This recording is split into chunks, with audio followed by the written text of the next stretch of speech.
This video in my series is the first intermediate level arrangement, where we have the basics down and are further exploring.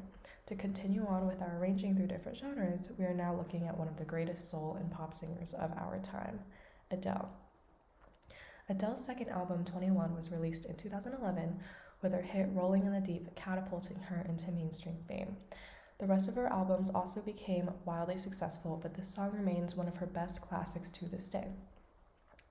So again, let's start with the BPM.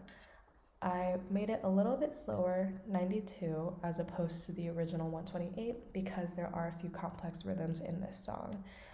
The right hand has the main melody, and the rhythms are trickier because they are more accurately written to what it sounds like in the actual song. For example, in this measure, I decided to do 2 eighth notes tied together instead of just having the D be a half note. So it would sound like this instead of. And same thing here with this 16th, 8th, 16th rhythm.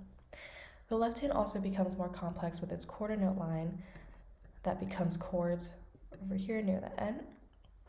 And if you look at the score as a whole, there is also the introduction of dynamics. The beginning of the chorus is marked clearly with the forte, so the student can see where it starts and how to bring it up. And as for the whole form, I decided to arrange the full first part of the song with this little melody repeating, and then this little melody repeating again, that's the pre-chorus, up until the full chorus, which, like I said before, begins right here.